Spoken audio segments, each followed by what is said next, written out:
Hello champions, welcome to వేదాంత తెలుగు. నా పేరు అజయ్ కుమార్, మీ biology master teacher. ఇంకా ఈ సెషన్ లో మనం బ్రిడ్జ్ కోర్స్ అనేది స్టార్ట్ చేయబోతున్నాం. ఈ సెషన్ నుంచి దేంట్లో అయితే మనం బాటనీ, జువాలజీ బేసిక్స్ నేర్చుకుంటాము. అది కాకుండా మనం ఫర్దర్ వెళ్ళి ప్లాంట్ ఫిజియాలజీ ఒక్కొక్క యూనిట్ లో మనం ఏం చదువుకోబోతున్నాం. దాని తర్వాత మనం ప్రాపర్ గా ఒక యూట్యూబ్ కోర్స్ అనేది స్టార్ట్ చేయబోతున్నాం. సో త్వరగా మీకు ఒక యూట్యూబ్ కోర్స్ కూడా స్టార్ట్ అవబోతుంది. మనం ప్రస్తుతానికి బ్రిడ్జ్ కోర్స్ ఎందుకు చేసుకుంటున్నాం అంటే, మీకు బేసిక్ గా నీట్ ఇంక ఈఎఫ్సెట్ కి మీరు ప్రిపేర్ అవుతున్నట్లయితే, ఒక బాటనీస్ చదువుకున్న స్టూడెంట్ అయితే మీకు ఐడియా ఉండాలి మీరు ఎలాంటి టాపిక్స్ కోసం మీరు ప్రిపేర్ అవుతున్నారు, ఏ టాపిక్స్ మనం బాగా డెప్త్ గా చదువుకోవాలి, ఏ టాపిక్స్ కి ఎక్కువ వెయిటేజ్ ఉంది బాటనీలో, ఎంతెంత వెయిటేజ్ ఉంది, ఎన్ని నెంబర్ ఆఫ్ క్వశ్చన్స్ వస్తాయి, వీటి గురించి మనం డిస్కస్ చేసుకోవాలి కదా. సో మీ ప్రిపరేషన్ ఇప్పటి నుంచే మీరు మొదలెట్టాలి, సీరియస్ అవ్వాలి. దాంట్లో కొంచెం ఐడియా కూడా రావాలి. దాని గురించి మనం ఇలాంటి సెషన్ అనేది ప్లాన్ చేయడం జరిగింది. ఓకే. సో సెషన్, నా వాయిస్ అందరికీ క్లియర్ గా ఉంది అంటే కింద చాట్ సెక్షన్ లో వాయిస్ క్లియర్ సార్ అనేసి పెట్టేసేయండి. పదండి మన సెషన్ మొదలెట్టేసుకుందాం. సో అన్నిటికన్నా ఫస్ట్ వచ్చేసి, so first and the foremost thing మనం గుర్తుపెట్టుకోవాల్సింది ఏంటంటే, I'm going to talk about the Arjuna batch. So మీరు నిజంగా డెడికేటెడ్ గా నీట్ ఇంకా ఈఎఫ్సెట్ ప్రిపరేషన్ చేస్తున్నారు, నీట్ 2025 ఇంకా ఈఎఫ్సెట్ 2025 కోసం అంటే డెఫినెట్లీ అర్జున బ్యాచ్ మీకు యూస్ఫుల్ అవుతుంది. అర్జున బ్యాచ్ చాలా తక్కువ ప్రైస్ లో మీకు వస్తుంది. జస్ట్ 2999 మొత్తం యాడ్ అతంతటి కోర్స్ వస్తుంది. చాలా తక్కువ రేటు. ఈజీగా మీరు దీనికన్నా ఎక్కువే వేరే వాటిలో స్పెండ్ చేస్తారు కదా. సో మీరు నిజంగా ఇంట్రెస్టెడ్ అయితేనే, పుట్టుకోటి నేను చెప్పట్లేదు, మీరు నిజంగా ఇంట్రెస్టెడ్ అయితేనే Telugu batch the Telugu teachers ఉన్నారు అందరూ. ఓకే. నేను గోవింద్ సార్ బయాలజీ, రమా మేము వచ్చేసి ఫిజిక్స్, ఇంకా జుమ్డి సార్ ఇంకా వెంకటేష్ సార్ వచ్చేసి కెమిస్ట్రీ తీసుకుంటారు. సో మీరు నిజంగా ఇంట్రెస్టెడ్ ఉంటే డెఫినెట్లీ ఈ బ్యాచ్ లో మీరు జాయిన్ అవ్వచ్చు. It's an online batch. Classes online Vedantu app లో జరుగుతాయి అన్నమాట. దీంట్లో మీకు లైవ్ క్లాసెస్ ఉంటాయి. లైవ్ క్లాస్ ఫర్ సపోజ్ మీరు మిస్ అయితే మీకు రికార్డెడ్ క్లాస్ కూడా ఉంటుంది. దాని తర్వాత ఇన్స్టెంట్ డౌట్ సాల్వింగ్ అనేది జరుగుతుంది. ఓకే. క్లాస్ లో ఉన్నప్పుడే మీకు డౌట్స్ సాల్వ్ అయిపోతాయి. నా క్లాస్ లో అయితే మీకు అక్కడ డౌట్స్ అక్కడే సాల్వ్ అవుతాయి. దాని తర్వాత మీకు తత్వ మెటీరియల్ అనేది దొరుకుతుంది పీడిఎఫ్ ఫామ్ లో. ఏదైతే యాక్చువల్ గా షార్ట్ నోట్స్, క్వశ్చన్స్ మీకు అన్ని ఉంటాయి దాంట్లో సాల్వ్ చేసుకోవడానికి. దాని తర్వాత అసైన్మెంట్స్, చాప్టర్ టెస్ట్ అలాగో జరుగుతాయి. అన్లిమిటెడ్ డిపిపిస్ ఉంటాయి. ఎన్ని కావాలంటే అన్ని నెంబర్ ఆఫ్ క్వశ్చన్స్ ఒక టాపిక్ నుంచి మీరు చేసుకోవచ్చు. బోల్డ్ అన్ని ఈ బుక్స్, మెటీరియల్స్, ఇంకా ఆల్ ఇండియా టెస్ట్ సిరీస్ ఉంటుంది. మిమ్మల్ని మీరు ఎవాల్యుయేట్ చేసుకోండి. సో మీరు నిజంగా ఇంట్రెస్టెడ్ అయితే కింద డిస్క్రిప్షన్ లో లింక్ ఉంటుంది. Definitely check that out. Okay. Prime for NEET and EAPCET aspirants Arjuna అని ఉంటుంది, చెక్ చేసుకోండి. ఆ లింక్ మీద క్లిక్ చేస్తే మీకు దాని డీటెయిల్స్ అన్ని ఇస్తారు. ఇష్టమైతేనే జాయిన్ అవ్వండి. ఓకే. రైట్. Very good. సరే అయితే ఇప్పుడు మనం let us talk about the basics of botany. Basics of botany. Okay. Basics of botany. Botany అంటే ఏంటి? బాటనీ అంటే బేసిక్ గా ప్లాంట్ సైన్స్, లేదంటే ప్లాంట్ సెల్స్ లో ఏదైతే యాక్చువల్ గా ప్రాసెసెస్ నడుస్తాయో వాటన్నిటిని మనం బాటనీలోకి తెచ్చుకుంటాం అనమాట. సో బాటనీలో బోల్డ్ అని మనకి బ్రాంచెస్ ఉన్నాయి. మనం ఇప్పుడు ఏదైతే ఫస్ట్ ఇయర్ ఇంకా సెకండ్ ఇయర్ చదువుకోబోతున్నాం, ఫస్ట్ ఇయర్ ఇంకా సెకండ్ ఇయర్ ఏదైతే చదువుకుంటామో దేంట్లో బోల్డ్ అని బ్రాంచెస్ మనం చదువుకుంటాం. సో వన్ బై వన్ మనం మాట్లాడుకున్నట్లయితే బాటనీలో మనకి రాబోయే బ్రాంచెస్ ఏంటో నేను మీకు చెప్తాను. అన్నిటికన్నా ఫస్ట్ మనం ప్లాంట్ కింగ్డమ్ గురించి చదువుకుంటాం, రైట్ కదా, అవునా కాదా? ప్లాంట్ కింగ్డమ్ మనకి బాటనీలో వస్తుంది. దాని తర్వాత రెండోది మనం ఇంకేం చదువుకుంటాం, మన ప్లాంట్ మార్ఫాలజీ చదువుకుంటాం కదా. ప్లాంట్ మార్ఫాలజీ అనేది చదువుకుంటాము. ఇది కూడా చాలా ఇంపార్టెంట్. వన్ బై వన్ అన్నిటిని డీటెయిల్ గా చెప్తాను. మూడోది వచ్చేసి మూడోది వచ్చేసి, ప్లాంట్ కింగ్డమ్ చదువుకుంటాం, ప్లాంట్ మార్ఫాలజీ చదువుకుంటాం. దాని తర్వాత ప్లాంట్ అనాటమీ చదువుకుంటాం. ప్లాంట్ అనాటమీ చదువుకుంటాం, రైట్. దాని తర్వాత నెక్స్ట్ మనం ఏం చదువుకుంటాం, ప్లాంట్స్ గురించి చెప్పండి. ఏం చదువుకుంటాం? సెల్ బయాలజీ చదువుకుంటాం. ప్లాంట్స్ ది సెల్ బయాలజీ ఎలా ఉంటుంది, ఓకే. సెల్ లోని ఏ కాంపోనెంట్స్ ఉంటాయి, ఇవన్నీ చదువుకుంటాం మనం కదా. చదువుకుంటాం లేదా? సెల్ బయాలజీ, సెల్ డివిజన్ ఎలా జరుగుతున్నది మొత్తం చదువుకుంటాం. ఓకే. రైట్. నెక్స్ట్ వచ్చేసి ప్లాంట్ ఫిజియాలజీ చదువుకుంటాం, కరెక్ట్. ప్లాంట్ ఫిజియాలజీ అనేది చదువుకుంటాము. ఓకే. ప్లాంట్ ఫిజియాలజీలో మనం ప్లాంట్స్ లోని వేరే వేరే ప్రాసెసెస్ అన్ని ఎలా నడుస్తున్నాయి ప్లాంట్స్ లోని యాజ్ అ హోల్. ఎందుకంటే మనం ఎలాగైతే మన హ్యూమన్ ఫిజియాలజీ చదువుకుంటాం, మన హ్యూమన్ ఫిజియాలజీలో మనం ఏం చదువుకుంటాం, నానోజియాలజీలోని మనకి డైజెషన్ ఎలా జరుగుతున్నది అంటే, మీ డైజెషన్ అయితే నీట్ స్టూడెంట్స్ లేదు, కాకపోతే ఎంసెట్ స్టూడెంట్స్ ఉంది. సో డైజెషన్ ఎలా జరుగుతున్నది, దాని తర్వాత రెస్పిరేషన్ ఎలా జరుగుతున్నది, ఎక్స్క్రీషన్, ఇవన్నీ ఏవైతే ప్రాసెసెస్ ఉన్నాయో అవి ఎలా జరుగుతున్నాయి అన్నది మన యానిమల్స్ లో చదువుకోం, హ్యూమన్స్ లోని హ్యూమన్ ఫిజియాలజీ చదువుకుంటాం. అలాగే ప్లాంట్ ఫిజియాలజీ చదువుకుంటాం. దాంట్లో ఎంసెట్ స్టూడెంట్స్ కి అయితే ట్రాన్స్పోర్టింగ్ ప్లాంట్స్ ఇంకా మినరల్ న్యూట్రిషన్ చాప్టర్స్ ఉంటాయి, ఏదైతే నీట్ ఆస్పిరెంట్స్ ఉండవు. మిగతా మూడు చాప్టర్స్ అందరికీ common: photosynthesis, respiration, plant growth and development. ఈ మూడు అవన్నీ మీకు ప్లాంట్ ఫిజియాలజీలో వస్తాయి. నెక్స్ట్ సిక్స్త్ టాపిక్ వచ్చేసి ప్లాంట్ ఫిజియాలజీ తర్వాత మీకు బయోటెక్నాలజీ వస్తుంది. బయోటెక్నాలజీలో ఏంటి సార్? మా బయోటెక్నాలజీలో కూడా బాటనీ ఉంటుందా అంటే ఉంటుంది కదా మరి. మేజర్ ఆఫ్ ద బయోటెక్నాలజీ బాటనీనే. ఓకే. దాని తర్వాత నెక్స్ట్ వచ్చేసి మనకి జెనెటిక్స్. జెనెటిక్స్ లో మీకు రెండు వస్తాయమ్మా. మనకి principles of inheritance and variation mendelian genetics వస్తుంది. మాలిక్యులర్ బేసిస్ ఆఫ్ ఇన్హెరిటెన్స్ ఏదైతే ఉందో అది వస్తుంది. Last but not the least ఏదైతే టాపిక్ మిగిలిందో that is ecology, plant ecology. Okay. Ecology కూడా మీరు చదువుకుంటారు. Correct? So these are the 8 most important topics that you are going to study in botany and these are the different different branches of botany that you will be venturing into. మీరు ఈ topics అన్ని చదువుకోబోతున్నారు రాబోయే రోజుల్లో. ఇప్పుడు ఈ topics లో అన్నిటికన్నా high weightage topics ఏమిటి అనేది మనం తెలుసుకోవాలి. ఎందుకంటే వాటి మీద మన ఫోకస్ కూడా అట్లానే ఉంటుంది. మనకి అన్నిటికన్నా ఇంపార్టెంట్ సో సారీ, ఇంకొక పాయింట్ మనం మిస్ అయ్యాం. ఓన్లీ ఒకే ఒకటి మిస్ అయ్యాం. The ninth one is plant reproduction. Yes, ఇది ఒకటే మిస్ అయ్యాం మనం. Plant reproduction. Plant reproduction. Okay. Correct. ఇప్పుడు మనకి ఏ టాపిక్స్ అన్నిటికన్నా ఇంపార్టెంట్ మనం వాటిని అండర్లైన్ చేస్తాం. సో ప్లాంట్ రీప్రొడక్షన్ చాలా ఇంపార్టెంట్. నంబర్ ఆఫ్ క్వశ్చన్స్ ఎక్కువ అడుగుతారు. ఇకాలజీ చాలా ఇంపార్టెంట్. జెనెటిక్స్ చాలా ఇంపార్టెంట్. బయోటెక్నాలజీ చాలా ఇంపార్టెంట్. ఇవి వీటితో పాటు మనకి ప్లాంట్ ఫిజియాలజీ వరకు చాలా మంచి వెయిటేజ్ ఉంది. ఓకే. ఈ చాప్టర్స్ ఏవైతే మనం చూస్తున్నామో fifth, sixth, seventh, eighth, ninth, ఈ 5 చాప్టర్లు ఏవైతే ఉన్నాయో these are the high weightage chapters అన్నమాట. వీటి నుంచి నంబర్ ఆఫ్ క్వశ్చన్స్ కూడా ఎక్కువ వస్తాయి. మనకి ఇప్పుడు ఫర్ సపోజ్ నీట్ ఇంకా ఎంసెట్ లో చూసుకున్నట్లయితే ప్లాంట్ ఫిజియాలజీలో మాత్రమే దాదాపు మనకు ఒక 10 to 12 క్వశ్చన్స్ రావడానికి ఛాన్సెస్ ఉంటాయి. ఓకే. బయోటెక్నాలజీలో వచ్చేసి మనకు ఒక 5 క్వశ్చన్లు రావచ్చు, 2 యూనిట్లు కలిపి. జెనెటిక్స్ లో వచ్చేసి మనకి ఒక 10 to 16 క్వశ్చన్స్ రావచ్చు. అంతే, అంత ఇంపార్టెంట్. దాని తర్వాత మనకి ఇకాలజీలో వచ్చేసి కూడా మనకి ఒక 7 to 8 క్వశ్చన్స్ రావడానికి ఛాన్సెస్ ఉన్నాయి. అది కాకుండా ప్లాంట్ రిప్రొడక్షన్ లో వచ్చేసి 4 to 5 క్వశ్చన్స్ రావడానికి ఛాన్సెస్ ఉన్నాయి. సో ఇలాగా వేరే వేరే చాప్టర్ నుంచి వేరే వేరే నెంబర్ ఆఫ్ క్వశ్చన్స్ వస్తాయి. ఇప్పుడు ప్లాంట్ కింగ్డమ్ నుంచి రాదా అంటే రావు. వీటన్నిటి నుంచి కూడా క్వశ్చన్స్ వస్తాయి, బట్ కంపారిటివ్లీ లెస్. దీని నుంచి వచ్చేసి ఒకటి నుంచి 2 క్వశ్చన్లు, ప్లాంట్ మార్ఫాలజీ నుంచి 2 నుంచి 3 క్వశ్చన్లు, అనాటమీ నుంచి కూడా 2 నుంచి 3 క్వశ్చన్లు. ఓకే. ఇంకా సెల్ బ్యాల్ నుంచి 3 నుంచి 4 క్వశ్చన్లు రావడానికి ఛాన్సెస్ ఉన్నాయి. అది అన్నమాట.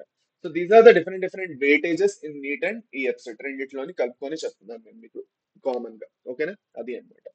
So this is basically the different different branches of botany.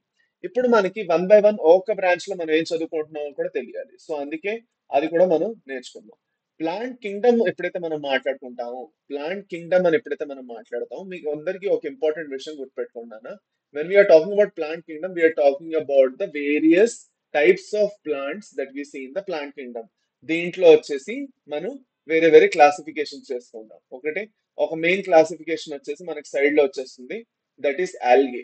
Algae మనకి సపరేట్ అయిపోతుంది మిగతా వాటికన్నాను. దాని తర్వాత మనకి బ్రయోఫైట్స్ వస్తాయి. ఓకే. బ్రయోఫైట్స్ వస్తాయి. You have Bryophyta. ఓకే. దాని తర్వాత టెరిడోఫైటా. టెరిడోఫైటా. దాని తర్వాత జిమ్నోస్పర్మ్స్. జిమ్నోస్పర్మ్స్. ఇంకా angiosperms. Okay.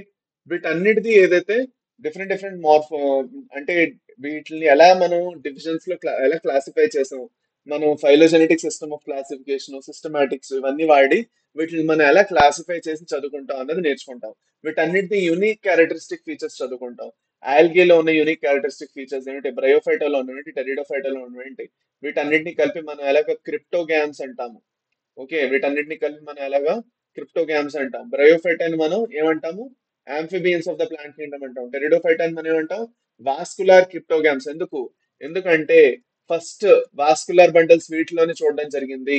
First vascular bundles ఎందులో చూడడం జరిగింది, మనకి టెరిడోఫైటాలో చూడడం జరిగింది. అందుకే వాటిని వాస్కులార్ క్రిప్టోగ్యామ్స్ అంటాము. ఓకే. ఇవన్నీ మీరు చదువుకుంటారు. ఇవన్నీ ఇంపార్టెంట్ పాయింట్స్ మనం చదువుకోబోతున్నాం అన్నమాట. So no need to worry. ఇవాళ ఈ ఈ ఏడాదంతా మన దగ్గర ఉన్నది, మనం మంచిగా ఒకసారి కాదు 2 సార్లు సిలబస్ కంప్లీట్ చేసుకుంటాం. Okay. So no need to worry. Bryophyte అని మనం amphibians of the plant kingdom అంటే, ఎందుకంటే నీళ్లు అనేది వీటికి చాలా ఇంపార్టెంట్, నీళ్ళ దగ్గర ఎక్కువగా గ్రో అవుతున్నాయి. ఓకే. అది అన్నమాట. దాని తర్వాత జిమ్నోస్పమ్స్ ఇంకా యాంజియోస్పమ్స్ ఏవైతే ఉన్నాయో వీటిని మనం ఏమంటాం, స్పర్మి అంటాం. స్పర్మెటోఫైట్స్ అంటాం వీటిని. స్పర్మెటోఫైట్స్ అంటాం. ఓకే. స్పర్మెటోఫైట్స్ అంటాం. వీటిలో మన యాక్చువల్ గా సీడ్ ఫార్మేషన్ అనేది ఇంకా స్టార్ట్ అవుతుంది ఇక్కడ. అది కాకుండా యాంజియోస్పర్మ్స్ ఏవైతే ఉన్నాయో they are the most advanced అన్నమాట. మొత్తం ప్లాంట్ కింగ్డమ్ లో చూసుకున్నట్లయితే angiosperms are the most advanced. అర్థమైందా? ఇది వచ్చేసి మనకి ప్లాంట్ కింగ్డమ్ తో సంబంధించిన పాయింట్స్. నెక్స్ట్ వచ్చేసి మనం ప్లాంట్ మార్ఫాలజీ గురించి చదువుకుంటా ఉంటాం. ప్లాంట్ మార్ఫాలజీ చదివినప్పుడు గుర్తుపెట్టుకోవాల్సింది ఏంటి అంటే, ప్లాంట్ మార్ఫాలజీ అంటే ఏంటి నాన్న? మనం ఏదైతే ఎక్స్టర్నల్ ఫీచర్స్ ప్లాంట్ లో చూస్తామో వాటన్నిటిని మనం ప్లాంట్ మార్ఫాలజీలో లిస్ట్ చేస్తాం. ప్లాంట్ మార్ఫాలజీలో మనం టూ కేటగిరీస్ చదువుకుంటాం. ఒకటి వెజిటేటివ్ క్యారెక్టర్స్ చదువుకుంటాం. ఓకే, వెజిటేటివ్ క్యారెక్టర్స్ చదువుకుంటాం, ఇంకోటి రీప్రొడక్టివ్ క్యారెక్టర్స్ చదువుకుంటాం. ఓకేనా? ఇప్పుడు వెజిటేటివ్ మార్ఫాలజీ చదువుకుంటున్నప్పుడు మనం మూడిటి గురించి చదువుకుంటాం. దట్ ఈస్ రూట్, స్టెమ్, ఇంకా లీఫ్. వీటి మూడింటి morphology, different types of root, ఇంకా వాటి modifications, stem modifications, leaves different types of leaves, వాటిలో వెనేషన్, ఫిలోటాక్సీ. ఓకే, ఇవన్నీ చదువుకుంటాము. రూట్ లో అదే వేరే వేరే టైప్స్ ఆఫ్ మోడిఫికేషన్స్ చదువుకుంటాం. స్టెమ్ లో కూడా వేరే వేరే టైప్స్ ఆఫ్ మోడిఫికేషన్స్. స్టెమ్ లో అయితే మూడు మూడు డిఫరెంట్ టైప్స్ ఆఫ్ మోడిఫికేషన్స్ చదువుతాం. ఏంటది? Aerial, sub aerial, underground, మూడు టైప్స్ ఆఫ్ మోడిఫికేషన్స్ చదువుకుంటాం అనమాట. అది బాగుంటుంది. అన్ని చాప్టర్స్ చాలా ఇంట్రెస్టింగ్ ఉంటాయి. మీరు నేర్చుకుంటుంటే మీకు ఇంకా ఇంట్రెస్ట్ వస్తుంది. సో బోర్ ఏం కొట్టదులేండి. ఓకేనా? అది అన్నమాట. నెక్స్ట్ వచ్చేసి మనకి రీప్రొడక్టివ్ స్ట్రక్చర్స్ లో చూసుకున్నట్లయితే మనకి ఫ్లవర్ ఒకటి వస్తుంది ఫస్ట్. Flower, fruit, seed. ఎక్స్ట్రాగా మనం ఇన్ఫ్లోరసెన్స్ కూడా చదువుతాం అనమాట. ఇన్ఫ్లోరసెన్స్ కూడా చదువుతాం. సో ఇన్ఫ్లోరసెన్స్ అంటే ఫ్లోరల్ యాక్సిస్ కాబట్టి మనం దాన్ని రీప్రొడక్టివ్ పార్ట్ లోనే పెడతాం అనమాట. ఓకే, అది అన్నమాట. దాని ఇదొకటి అయిపోయింది ఎక్స్ట్రా పాయింట్. ఇది ప్లాంట్ మార్ఫాలజీలో మనం చదువుకునే పాయింట్స్ అన్నమాట. నెక్స్ట్ వచ్చేసి ప్లాంట్ అనాటమీ. ఓకే, నెక్స్ట్ వచ్చేసి మనకి we're going to study about plant anatomy. Okay, so plant అనాటమీలో ఏముంటుంది సార్ అంటారు మీరు. ప్లాంట్ అనాటమీలో మనం ఏం చదువుకుంటాం నాన్న? ప్లాంట్ అనాటమీలో మనం ప్లాంట్స్ ది ఇంటర్నల్ స్ట్రక్చర్ చదువుకుంటాం. మార్ఫాలజీ అంటే ఎక్స్టర్నల్ స్ట్రక్చర్, బయట ఎలా కనిపిస్తుంది, అది రూట్, స్టెమ్, లీఫ్ ఎలా కనిపిస్తున్నాయి, వేరే వేరే షేపుల్లో కనిపిస్తున్నాయి, వేరే వేరే గ్రోత్ ప్యాటర్న్స్ చూస్తున్నాము. లోపల వాటి లోపల ఉన్న సెల్స్ ఎలా అరేంజ్ అయి ఉన్నాయి, సెల్స్ టిష్యూస్ కింద ఎలా అరేంజ్ అయి ఉన్నాయి, టిష్యూస్ ఆర్గన్ సిస్టమ్స్ ఎలా ఫామ్ చేస్తున్నాయి, డిఫరెంట్ డిఫరెంట్ టిష్యూ సిస్టమ్స్ ఎలా ఫామ్ చేస్తున్నాయి అన్నది మనం ప్లాంట్ అనాటమీలో చదువుతాం. స్టెమ్, రూట్, లీఫ్ ది మనం ఏం చేస్తాం, సెపరేట్ గా అనాటమీస్ చదువుతాం అనమాట. సో ప్లాంట్ అనాటమీలో మనం బేసిక్ గా ఏం చేస్తాం అంటే we are going to study about the tissues. Plant tissues గురించి చదువుకుంటాం. ఇప్పుడు ఈ టిష్యూస్ ఏవైతే ఉన్నాయో మీరు అంటారు సార్ ఇదైతే యాక్చువల్ గాను ఇక్కడ రూట్, స్టెమ్, లీఫ్, ఇంక ఇక్కడ ప్లాంట్ అనాటమీలో టిష్యూస్ అయితే తీసేసారు సార్, సార్ డిలీటెడ్ కదా సార్ అంటే, అది ఎన్సీఆర్టీ లో డిలీట్ అయినా మీకు యాక్చువల్ గాను సిలబస్ లో ఉండేది నీట్ 2024 స్టూడెంట్స్ కి అయితే, మీ సీనియర్స్ కి. సో అందుకే మీరు కూడా ప్రిపేర్ అవడంలో ఏం తప్పు లేదు. ఓకేనా? అది అన్నమాట. మీరు కూడా ప్రిపేర్ అవ్వాలి, వాళ్ళకి సిలబస్ లో ఉంటుంది, మీకు కూడా ఉంటుంది అట్లానే సిలబస్ లో. టిష్యూస్ లో వచ్చేసి మనకి టూ టైప్స్ ఆఫ్ టిష్యూస్ వస్తాయి అన్నమాట. ఒకటి మెరిస్టమాటిక్ టిష్యూస్ అంటాము. ఓకే, మెరిస్టమాటిక్ టిష్యూస్ అంటాము. ఇంకోటి మనం పర్మనెంట్ టిష్యూస్ అంటాం. ఓకే, మెరిస్టమాటిక్ టిష్యూస్ ఇంకా పర్మనెంట్ టిష్యూస్ లో బేసిక్ డిఫరెన్స్ ఏంటమ్మా? మెరిస్టమాటిక్ టిష్యూస్ అంటే those are the tissues that keep on dividing continuously. వాటిలోని కంటిన్యూస్ గా సెల్ డివిజన్ జరుగుతూనే ఉంటుంది నాన్న. కంటిన్యూస్ గా సెల్ డివిజన్ జరుగుతూనే ఉంటుంది. ఒక సెల్ రెండు సెల్ కింద కన్వర్ట్ అవుతూ ఉంటుంది, మళ్ళీ రెండు సెల్. సో ప్రతిసారి ఒక సెల్ ఏమవుతుంది ఇందులోని, ప్రతిసారి ఒక సెల్ ఏదైతే ఉందో అది యాక్చువల్ గాను it will convert into permanent cell. Okay, it will convert into permanent cell. ఇది కూడా పర్మనెంట్ సెల్ కింద కన్వర్ట్ అవుతుంది. ఇలా ఒక మెరిస్టమాటిక్ సెల్ పర్మనెంట్ సెల్ కింద కన్వర్ట్ అవడందే మనం డిఫరెన్షియేషన్ అని చదువుకుంటాము. ఇప్పుడు నేను మిమ్మల్ని ఆ కాన్సెప్ట్ తో కన్ఫ్యూజ్ చేయను, మీరు కన్ఫ్యూజ్ అవుతారు. సో మెరిస్టమాటిక్ సెల్ అంటే ఏం గుర్తుపెట్టుకుంటారు? Those are the cells that go on dividing continuously. Continuous గా వాటిలో సెల్ డివిజన్ జరుగుతున్నది. ఒక సెల్, రెండు సెల్, రెండు సెల్, నాలుగు సెల్స్ కింద అలా అలా జరుగుతున్నది అని గుర్తుపెట్టుకోండి మైండ్ లో. మైటాసిస్ అనేది జరుగుతున్నది. వీటిలో ఏం జరుగుతున్నది? We are seeing typical mitosis process జరుగుతుంది. ఓకేనా? ఫైన్. సో మెరిస్టమాటిక్ టిష్యూస్ వల్లనే వేరే ప్లాంట్స్ లో వేరే వేరే ఆర్గన్స్ కి సెల్స్ అనేవి అందించడం జరుగుతుంది అనమాట. అది. పర్మనెంట్ సెల్స్ ఏం చేస్తున్నాయి? పర్మనెంట్ సెల్స్ కి ఒక పర్టికులర్ ఫంక్షన్ అలాట్ అయిపోతుంది. They will be allotted a particular function. నీ పని ఇది, నువ్వు ఈ పని బాగా చేయాలి అని చెప్పేసి ఇచ్చేస్తారు అనమాట దానికి. సో దానివల్ల they lose the ability to divide. They lose the ability to divide. మరి ఇంకా డివైడ్ అవ్వవు అవి. అర్థమైందా? మరి ఇంకా డివైడెడ్ అవ్వు. అవి ఏం చేస్తాయి? ఒక పర్టికులర్ ఫంక్షన్ చేస్తాయి. జైలంలో అయితే నీళ్ళని పీలుస్తాయి, నీళ్ళని కింద నుంచి మీదకి, మీద నుంచి కిందకి చేస్తున్నాయి. దాని తర్వాత ఇప్పుడు ఫ్లోయం లో అయితే ఫుడ్ మీద నుంచి కిందకి, కింద నుంచి మీదకి, ఇటు నుంచి అటు పంపిస్తున్నాయి. జైలంలో అయితే కింద నుంచి మీదకి వస్తుంది, మీద నుంచి కిందకి లేదులేండి, అది నా తప్పు. కింద నుంచి మీదకి వస్తుంది. ఓకే, అలాగనమాట. కానీ పర్మనెంట్ టిష్యూస్ లో డైరెక్ట్ మనం జైలం ఫ్లోయం కింద మాట్లాడుకున్న ముందు we have to talk about two types of tissues that are joined in the permanent cells.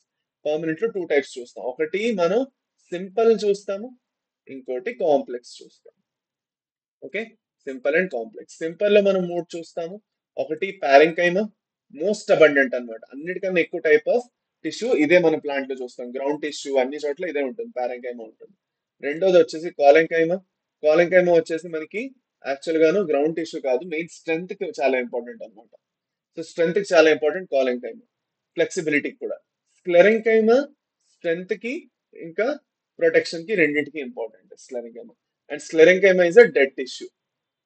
It's a dead tissue. Parenchyma and collenchyma are actually living tissues. Okay, చదువుకుంటాం దీని గురించి ఇంకా detail గా మనం చదువుకుంటాం. కాంప్లెక్స్ టిష్యూస్ ఏవైతే ఉన్నాయో, వాటితో సంబంధించి చూసుకున్నట్లే we see two types of complex tissues. One is xylem and another is phloem. నా వెనకాతలు ఉందా, మీకు కనిపించట్లేదా? Just minute. ఓకే, ఇటు పక్క రాసేసుకుందానండి. One is xylem and the second one is phloem. Okay, so xylem అనేది వాటర్ ఇంకా మినరల్ ట్రాన్స్పోర్ట్ కి చాలా ఇంపార్టెంట్ అన్నమాట. వాటర్ ఇంకా మినరల్ ట్రాన్స్పోర్ట్ కి చాలా ఇంపార్టెంట్. అదే ఫ్లోయం వచ్చేసి ఫుడ్ ట్రాన్స్పోర్ట్ కి చాలా important. Food and organic substances ఏవైతే ఉన్నాయో వాటిది ట్రాన్స్పోర్ట్ కి చాలా ఇంపార్టెంట్ అన్నమాట. ఓకే, అది నోట్స్ లో నేను మీకు అన్ని ఇచ్చేస్తాను. ఈ నోట్స్ అనేది నేను మీకు టెలిగ్రామ్ లో పంపిస్తాను. Okay, notes I will be sending you in the Telegram channel. Okay, so Vedanta Telugu Telegram channel ఏదైతే ఉందో దాంట్లో నేను మీకు నోట్స్ పంపించేస్తాను, మీరు నోట్స్ చూసేసుకోండి. ఓకేనా, ఇది ఉంచుకోండి బేసిక్స్, మీరు ఒకసారి చూసుకుంటే మీకు ఎప్పుడు ఒక ఐడియా ఉంటుంది అనమాట. అది అయింది. ప్లాంట్ అనాటమీ అయిపోయింది, four cell biology. Okay, number four is cell biology. So cell బయాలజీలో మనం ఏం చూస్తామమ్మా? బేసిక్ గా సెల్ బయాలజీలో మనందరికీ తెలుసు, ప్లాంట్స్ లో మనం చూసుకున్నట్లయితే plants are basically eukaryotic in nature. Okay, eukaryotic cell అనేది చూస్తాం అనమాట ప్లాంట్స్ లో. యూకెరియాటిక్ సెల్ అంటే ఏంటి నాన్న? యూకెరియాటిక్ సెల్ అంటే న్యూక్లియస్ చుట్టూ ఒక న్యూక్లియర్ ఎన్వలోప్ అనేది ఉంటుంది అనమాట. న్యూక్లియర్ ఎన్వలోప్ లేదంటే న్యూక్లియర్ మెంబ్రేన్ అనేది ఉంటుంది. అలా ఉండడం వల్ల వీటిని మనం యూకెరియాటిక్ సెల్స్ అంటున్నాం. ఇప్పుడు ప్లాంట్స్ లో ఎక్స్ట్రాడినరీగా కొన్ని ఎక్స్ట్రా ఫీచర్స్ ఉన్నాయి. ఇవి ఓన్లీ ప్లాంట్స్ లోనే ఉంటాయి. Number one, plastids. ప్లాస్టిడ్స్ అనేవి ఓన్లీ మనం ప్లాంట్స్ లో చూస్తాం. క్లోరోప్లాస్ట్ అవన్నీ ఏవైతే ఉన్నాయో ఆ ప్లాంట్ లో చూస్తాం. రెండోది వచ్చేసి మనకి large central vacuole. Large central vacuole ఇది ఓన్లీ మనం ప్లాంట్స్ లో చూస్తాం. ప్లాంట్స్ ఓన్లీ ఫీచర్స్, ఇది అనిమల్స్ లో చూడం మనం. మూడోది వచ్చేసి centrioles are absent. Centrioles absent. నాలుగోది వచ్చేసి సెల్ వాల్. సెల్ చుట్టూ ఒక సెల్ వాల్ ఉంటుంది అనమాట. ఇలా ఒక వాల్ ఉంటుంది అనమాట సెల్ చుట్టూ గట్టిగాను. అది సెల్ ని ప్రొటెక్ట్ చేస్తున్నది అనమాట బయట నుంచి. దాన్ని మనం సెల్ వాల్ అంటాం. ఈ ఫీచర్స్ ఏవైతే మనం చూస్తున్నామో ఇది ఓన్లీ మనం ప్లాంట్స్ లో చూస్తాము, యానిమల్ సెల్స్ లో మనము చూడము. ఓకే, సో అదే కాకుండా వేరే వేరే బోల్డ్ అనే విషయాలు మనం చదువుకుంటాం ప్లాంట్స్ ఇంకా యానిమల్స్ సంబంధించి సెల్ బయాలజీలో. సెల్ డివిజన్ కూడా చదువుకుంటాం. ఇప్పుడు సెల్ డివిజన్ చదువుకున్నప్పుడు సెల్ డివిజన్ ఎలా జరుగుతుంది? ప్లాంట్స్ లో కొంచెం డిఫరెంట్ గా జరుగుతుంది సైటోకైనెసిస్. ఓకే, యానిమల్స్ లో డిఫరెంట్ గా జరుగుతుంది. అది కూడా మనం ప్లాంట్ డివిజన్ ఏదైతే సెల్ డివిజన్ వస్తుందో అప్పుడు చదువుకుంటే అర్థం అవుతుంది. ఓకే, అర్థమైందా? క్లియర్? డన్. పదండి, ఇది దీంతో మనకి సెల్ బయాలజీ అయిపోయింది. నెక్స్ట్ ఏం టాపిక్ ఉంది నాన్న? నెక్స్ట్ ప్లాంట్ ఫిజియాలజీ ఉంది, చాలా interesting topic. Okay, plant physiology. Plant physiology plant physiology ఏదైతే ఉన్నదో ప్లాంట్ ఫిజియాలజీలో మనం ఒకటే పెద్ద యూనిట్ ఇది. ఇందులో మనం 5 వేరే వేరే చాప్టర్లు చదువుకుంటాం. ఇట్ ఈస్ అ యూనిట్, బేసికల్ this is a unit. Okay, ఇందులో డిఫరెంట్ డిఫరెంట్ చాప్టర్స్ చదువుకుంటాం. ఫస్ట్ మనం ట్రాన్స్పోర్ట్ చదువుకుంటాం. Transport in plants. So plants లోని యాక్చువల్ గా జైలం త్రూగా, ఇందాక చదువుకున్నాం కదా జైలమ్ ఫ్లోయం ఏవైతే ఉన్నాయో వాటి త్రూ గాను వాటర్ ట్రాన్స్పోర్ట్, ఓకే, ఇంకా ఫుడ్ ట్రాన్స్పోర్ట్ ఎలా నడుస్తున్నది, ఏదైతే ట్రాన్స్పోర్ట్ ఉందో అది ఎలా జరుగుతున్నది, దాని గురించి మంచిగా డెప్త్ లో నేర్చుకుంటాం. రెండో టాపిక్ వచ్చేసి మినరల్ న్యూట్రిషన్. మినరల్ న్యూట్రిషన్ ఏదంటే ఏంటన్నా, వేరే వేరే టైప్స్ ఆఫ్ ఏదైతే అర్త్ లో మినరల్స్ ఉన్నాయో ఆ ప్లాంట్ లోకి ఎలా యూటిలైజ్ చేస్తాయి. ప్లాంట్ ఎలాగ నైట్రోజన్ ని వాడుకుంటున్నాయి, ఆక్సిజన్ ని వాడుకుంటున్నాయి, కార్బన్ ని వాడుకుంటున్నాయి, హైడ్రోజన్ ని వాడుకుంటున్నాయి, సల్ఫర్ ని వాడుకుంటున్నాయి, ఫాస్ఫరస్ ని వాడుకుంటున్నాయి. సో అలాగా వాటన్నిటి యూటిలిటీ ఏమిటి? ఓకే, అవి ఎంతెంత క్వాంటిటీస్ లో ప్లాంట్ కావాల్సి వస్తుంది. ఓకే, అది కాకుండా మీకు ఒక చాలా ఇంపార్టెంట్ క్వశ్చన్ వస్తుంది ఈ చాప్టర్ నుంచి, ఏంటది? Root nodule formation. Root nodule formation మీద మీకు ఒక ఇంపార్టెంట్ క్వశ్చన్ కూడా వస్తుంది ఐపీలోని, అవునా కదా? రైట్, ప్రతిసారి వస్తుంది. సో అది కూడా మనం మినరల్ న్యూట్రిషన్ లో నేర్చుకుంటాం, చాలా ఇంపార్టెంట్. ఇప్పుడు ఒక ఇంపార్టెంట్ పాయింట్ నాన్న, దట్ ఈస్ మనకి ట్రాన్స్పోర్టింగ్ ప్లాంట్స్ ఇంకా మినరల్ న్యూట్రిషన్ చాప్టర్స్ ఏవైతే రెండు ఉన్నాయో, they are only for EAMCET. Only for ఈ వెబ్సైట్, ఈ వెబ్సైట్ కి మాత్రమే ఉంటాయి. నీటికి అయితే ఉండవు. They are not there for NEET. నీటికి ఉండవు. ఓకే, నాట్ ఫర్ నీట్ అన్నమాట. ఓకే, నేను రాయట్లేదు ఇక్కడ. ఇక నీటికి ఇవి రెండు చాప్టర్లు ఉండవు. ఇప్పుడు నీటికి ఎంసెట్ కి కలిపి ఇంకా మూడు చాప్టర్లు ఉన్నాయి కామన్ గాను. ఆ మూడు చాప్టర్లు ఏమిటో చూస్తున్నారండి. So the first chapter that is common is photosynthesis. Okay, photosynthesis. This is the common chapter that you see in both NEET and EAMCET. Photosynthesis లో మీరు ఏం చేస్తారు? ఫోటోసింథసిస్ లో మనకి ప్లాంట్స్ అనేవి ప్లాంట్స్ అనేవి సన్లైట్ ని వాడుకొని, సన్లైట్ ఏదైతే ఉందో దాన్ని వాడుకొని ఫుడ్ ని ఎలా ప్రొడ్యూస్ చేసుకుంటున్నాయి, ఆటోట్రాఫిక్ నేచర్ ని ఎలా చూపించుకుంటున్నాయి, అది నేర్చుకుంటాము. రెండోది వచ్చేసి రెస్పిరేషన్. రెస్పిరేషన్ లో మనం బ్రేక్ డౌన్ నేర్చుకుంటాం అనమాట.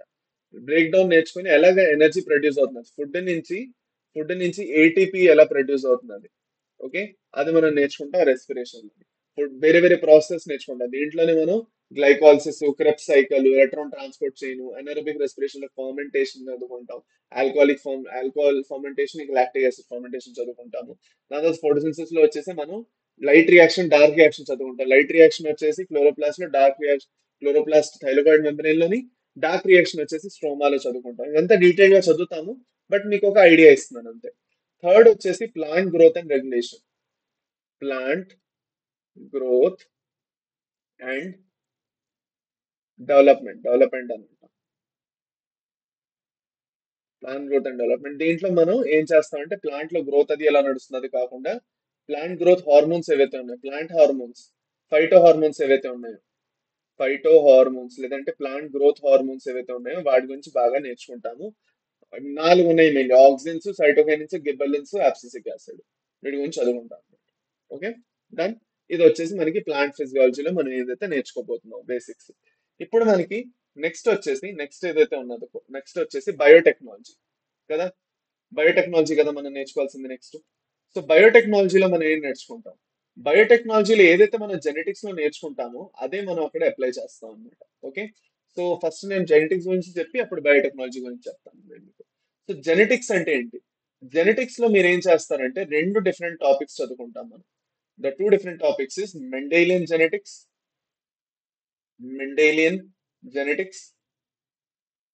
ఇంకా molecular basis of inheritance. Molecular basis of inheritance. Okay, అది అన్నమాట. సో మెండేలియన్ జెనెటిక్స్ లో మీరు ఏం చేస్తారంటే డిఫరెంట్ డిఫరెంట్ లాస్ చదువుతారు. పీ ప్లాంట్ మీద మెండెల్ ఎలాంటి రీసెర్చ్ చేశాడు, ఏమిటి, వేరే వేరే కాంట్రాస్టింగ్ క్యారెక్టర్స్ గురించి చదువుకుంటారు. మోనో అండ్ డైహైబ్రిడ్ క్రాస్ చదువుకుంటారు. ఆ, అది అన్నమాట. డిజార్డర్స్ గురించి చదువుకుంటారు. ఓకే, వేరే వేరే types of disorders, chromosomal Mendelian disorders అని వేరే వేరే టైప్స్ ఆఫ్ డిజార్డర్స్, మ్యూటేషన్స్ చదువుతాము. క్రోమోజోమల్ థియరీ ఆఫ్ ఇన్హెరిటెన్స్ చదువుతాము. సో మెండేలియన్ జెనెటిక్స్ లో మనం ఏం చేస్తామంటే ఎలాగా జీన్ ది స్టడీ చేయడం మొదలెట్టారు మెండెల్ అనే అతను. Okay, 15th సెంచరీలో. సో 16th సెంచరీలోని అతను యాక్చువల్ గా రీసెర్చ్ అది చేశారు. అతని రీసెర్చ్ తో మనం క్లాస్ మొదలెడతాము. అంటే ఆ చాప్టర్ మొదలెట్టి ఆ చాప్టర్ లో ఫర్దర్ డెవలప్మెంట్స్ ఏవైతే కంప్లీట్ చేస్తాం. మాలిక్యులర్ బేస్ ఆఫ్ ఇన్హెరిటెన్స్ లోని మాలిక్యులర్ లెవెల్లో సెల్ లోపల మాలిక్యులర్ లెవెల్లో ఏం జరుగుతున్నది? ఫస్ట్ డిఎన్ఏ ఇంపార్టెన్స్ ఏంటి? డిఎన్ఏ రెప్లికేషన్ ఎలా జరుగుతున్నది? ఓకే, ఎలా కాపీ చేసుకుంటున్నది డిఎన్ఏ చదువుకుంటాం. సెల్ఫ్ కాపీయింగ్ మెకానిజం ఉన్నది. దాని తర్వాత డి రెప్లికేషన్ చదువుకుంటాము. డిఎన్ఏ నుంచి ఓకే, రెప్లికేషన్ తర్వాత ట్రాన్స్క్రిప్షన్ చదువుతాం. డిఎన్ఏ నుంచి ఆర్ఎన్ఏ ఎలా ఫామ్ చేస్తుంది అన్నది నేర్చుకుంటాం. దీన్ని మనం ఏమంటాం? ట్రాన్స్క్రిప్షన్ అంటాం. సో ట్రాన్స్క్రిప్షన్ చదువుతాము. దాని తర్వాత ట్రాన్స్లేషన్ చదువుతాము. దాని తర్వాత జెనెటిక్ కోడ్ చదువుతాము. ఓకే, రెగ్యులేషన్ అది చదువుతాం. దాని తర్వాత హ్యూమన్ జీనోమ్ ప్రాజెక్ట్, ఇంకా డిఎన్ఏ ఫింగర్ ప్రింటింగ్. ఈ టాపిక్స్ అన్ని చాలా ఇంపార్టెంట్ అన్నమాట. డిఎన్ఏ ఫింగర్ ప్రింటింగ్ అవన్నీ ఏవైతే ఉన్నాయో ఈ టాపిక్స్ అన్ని చాలా చాలా ఇంపార్టెంట్ అన్నమాట. అర్థమైందా? క్లియర్? సో చాలా ఇంపార్టెంట్, ఇది గుర్తుపెట్టుకోండి. This is very much important అది అన్నమాట. ఓకే, సో ఇది జెనెటిక్స్ చాప్టర్ నుంచి మీకు చాలా ఎక్కువ వెయిటేజ్ ఉంటుందమ్మా. దాదాపు 15 నుంచి 16 క్వశ్చన్లు మీకు జెనెటిక్స్ ని ఉంటుంది, అంటే botany plus zoology combined. Botany plus జువాలజీలో ఏదైతే జెనెటిక్స్ ఉన్నదో దాని గురించి అంటున్నాను. పుట్టి బాటనీ నుంచి అయితే మీకు ఒక 8 క్వశ్చన్ వరకు మీరు ఈజీగా ఎక్స్పెక్ట్ చేయొచ్చు. జువాలజీలో అయితే ఇంకొక 8 క్వశ్చన్ లెక్క ఆ లెక్క వస్తుంది అనమాట మనకి, ఓన్లీ బాటనీ అయితే. ఓన్లీ బాటనీ అని అడుగుతున్నట్లయితే మీరు. ఓకే, అది అన్నమాట. ఇది వచ్చేసి జెనెటిక్స్. జెనెటిక్స్ అనేది చాలా ఇంపార్టెంట్ చాప్టర్, నేనే తీసుకుంటాను. మీరు వెదర్ అర్జునాలో వచ్చినా మీరు యూట్యూబ్ లో ఉన్నా నేను మీకు చాలా మంచిగా తీసుకుంటాను జెనెటిక్స్. నా దగ్గర మీరు ఒకసారి నేర్చుకున్నారంటే మీరు క్వశ్చన్స్ హాయిగా సాల్వ్ చేయగలుగుతారు. So no need to worry. Question next మనకి వచ్చేసి బయోటెక్నాలజీ. బయోటెక్నాలజీ ఏదైతే ఉందో that is nothing but genetic engineering అనమాట. జెనెటిక్ ఇంజనీరింగ్ అంటే నేను ఏం చేస్తున్నానంటే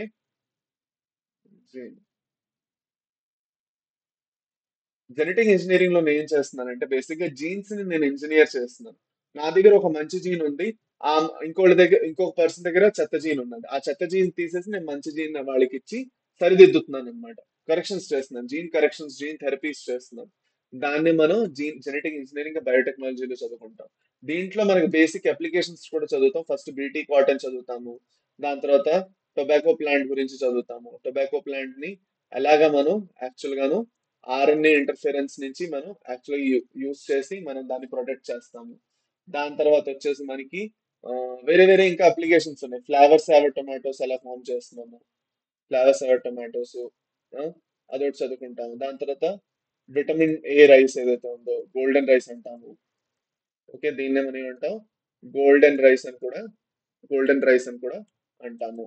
ఓకే, ఇదొకటి మనం చదువుకుంటాం. ఓకే, బయోటెక్నాలజీలో ఇది వచ్చేసి బయోటెక్నాలజీ అప్లికేషన్స్ అన్నమాట.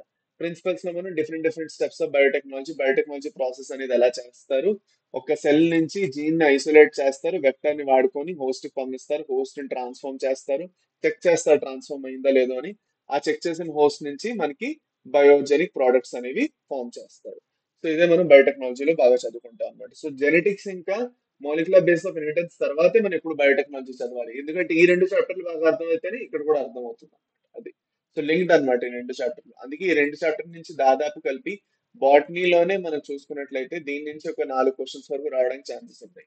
ఓకే, అది అన్నమాట. సో చాలా ఇంపార్టెంట్ చాప్టర్. 3 నుంచి 4 క్వశ్చన్లు వస్తాయి. అయింది. నెక్స్ట్ వచ్చేసి మనకి లాస్ట్ బట్ టాపిక్ వచ్చేసి ఇకాలజీ అన్నమాట. ప్లాంట్ ఇకాలజీ కదా, plant ecology. Plant ecology plant ecology so plant ఇకాలజీలో మనం ఏం చదువుతాం. ప్లాంట్ ఇకాలజీలో వచ్చేసి మనం అలాగా వేరే మనకి మొత్తం వరల్డ్ అంతట్లో మనం చూసుకున్నట్లయితే ప్లాంట్స్ అనేవి ఎలా డిస్ట్రిబ్యూట్ అయి ఉన్నాయి. ఓకే, వేరే వేరే వెదర్ ఇంకా క్లైమేట్ ప్యాటర్న్స్ వల్ల ప్లాంట్స్ ది వాటిది డిస్ట్రిబ్యూషన్ ఎలా ఉన్నది. Okay, so distribution population distribution ఎలా ఉంది ప్లాంట్స్ ది అదంతా నేర్చుకుంటాము. ఓకే, దాని తర్వాత వేరే ఏబయోటిక్ ఫ్యాక్టర్స్ ఎలా వాటిని ఎఫెక్ట్ చేస్తాయి. ఓకే, టెంపరేచరు, వాటరు, ఎయిర్, ఇవన్నీ ఏవైతే ఉన్నాయో సాయిల్ కండిషన్స్, ఇవన్నీ ఫ్యాక్టర్స్ ఏవైతే ఉన్నాయో ఇవి ప్లాంట్స్ గ్రోత్ ని ఎలా ఎఫెక్ట్ చేస్తున్నాయి. మనం ప్లాంట్స్ లో డిఫరెంట్ టైప్స్ ఆఫ్ ప్లాంట్స్ చదువుతాం. ఓకే, ఇకలాజికల్లీ ప్లాంట్స్ 3 టైప్స్ ఉంటాయి. ఒకటి హైడ్రోఫైట్స్ ఏవైతే నీళ్ళని ఇష్టపడతాయో, మూడోది మీసోఫైట్స్ ఏవైతే మీడియం టైప్ ఆఫ్ ఎన్వైరన్మెంట్ లో గ్రో అవుతాయో, ఇంకోటి జీరోఫైట్స్ ఏదైతే డ్రై కండిషన్ లో గ్రో అవుతాయి. ఇప్పుడు క్యాక్టస్, అలోవెరా ప్లాంట్ అని జీరోఫైట్స్ లో వస్తాయి. మనకి పిస్టియా ఐకార్నియా లాంటివన్నీ హైడ్రోఫైట్స్ లో వస్తాయి. మీజోఫైట్స్ లో వచ్చేసి నార్మల్ గా మనం చూసిన ప్లాంట్ రోజ్ ప్లాంట్, క్యూకుంబర్ ఇలాంటివన్నీ ఏవైతే మీజోఫైట్స్ లో వస్తాయి అనమాట. అది అనమాట. ఓకే, అది సంగతి. సో ఇదే మనం ప్లాంట్ ఇకాలజీలో చదువుకుంటాం. ఇందులోనే ఇంకా బాగా డెప్త్ లో వెళ్ళి different different types of plants అన్ని చూసుకుంటాం. ఇకలాజికల్ గా ప్లాంట్స్ ఎలా ఎఫెక్ట్ చేస్తున్నాయి ఏంటి, ఈకో సిస్టమ్, ఇవన్నీ మనం బాగా చదువుకుంటాం. సో ఈ చాప్టర్ కూడా చాలా ఇంట్రెస్టింగ్. దీని నుంచి కూడా చాలా మంచి వెయిటేజ్ ఉన్నది అనమాట. Last but not the least, last ఏదైతే నేను చెప్దాం అనుకున్నానో that is plant reproduction. Okay, plant reproduction unit ఏదైతే మీరు చదువుతారు. సో ప్లాంట్ రీప్రొడక్షన్ ఏదైతే ఉన్నదో ప్లాంట్ రీప్రొడక్షన్ లో మీరు చూస్తారు, మీరు యాక్చువల్ గా ఏం చేస్తారంటే ఫ్లవర్ లోని మెయిన్ గాను 4 పార్ట్స్ ఉంటాయని చదువుతారు. ఒకటి యాక్సెసరీ హోరల్స్ అని చదువుతాం, ఇది ఇది మనం మార్ఫాలజీలోనే చదువుతాము. ఓకే, ఇంకోటి రీప్రొడక్టివ్ హోల్స్ అని చదువుకుంటాం అన్నమాట. ఓకే. యాక్సెసరీలో వచ్చేసి మనకి మూడు వస్తాయి: క్యాలిక్స్, కొరల్లా. రీప్రొడక్టివ్ స్ట్రక్చర్స్ లో వచ్చి రెండు వస్తాయి మనకి: ఆండ్రీషియం, ఇంకా గైనీషియం. ఆండ్రీషియం ఇంకా గైనీషియం ఇది చదువుతాం అనమాట. ఆండ్రీషియం వచ్చేసి మేల్ ఫ్లోరల్ పార్ట్, గైనీషియం వచ్చేసి ఫీమేల్ ఫ్లోరల్ పార్ట్. సో దీంట్లో మనం డెప్త్ గా చదువుతాం యాక్చువల్గా ప్లాంట్ లో రీప్రొడక్షన్ ఎలా జరుగుతుంది, పాలిన్ గ్రెయిన్స్ అనేవి ఎలాగా ఫీమేల్, పాలిన్ గ్రెయిన్స్ అంటే మేలు, స్టిగ్మా ఇంకా ఓవ్యూల్ అంటే ఫీమేల్. మేల్ పాలిన్ గ్రెయిన్స్ ఎలాగా ఫీమేల్ ఓవ్యూల్ వరకు వెళ్ళి ఫర్టిలైజేషన్ అయితే జరిగి సీడ్ ఫార్మేషన్, ఫ్రూట్ ఫార్మేషన్ అవన్నీ ఎలా జరుగుతున్నాయి, ఇవన్నీ మనం చాలా డెప్త్ గా ఈ చాప్టర్ లో చదువుకుంటాం. ఈ చాప్టర్ కూడా చాలా మంచి వెయిటేజ్ ఉందన్నమాట. ఓకే. అది అన్నమాట. సో ఇది మనకి బేసిక్స్ ఆఫ్ బాటనీ. ఓకే. మనం ఫర్దర్ బేసిక్స్ ఆఫ్ జువాలజీ కూడా ఇలాగే ఇంకొక సెషన్ చేసుకుంటాము.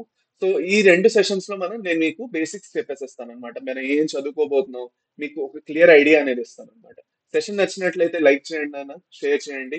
ఇంకా కింద డెఫినెట్ గా కామెంట్ పెట్టాలండి మీకు ఏమైనా ఇంకా కావాలో, మీకు ఇంకా ఏమైనా చెప్పాలా, మీకు ఇంకా ఏదైనా చాప్టర్ కి ఇంకా బేసిక్స్ కావాలా, మీకు ఎలా మీ సెషన్స్ మీరు నన్ను ప్లాన్ చేయమంటున్నారు అన్నది మీ కింద కమెంట్స్ లో పెట్టచ్చు. మీ ఫీడ్బ్యాక్ అనేది నాకు చాలా important. Thank you very much. మళ్ళీ నెక్స్ట్ సెషన్ లో కలుద్దాం. అప్పటి వరకు bye bye, take care and have a nice day champions. All the best for your preparation. Thank you champions. Thank you very much.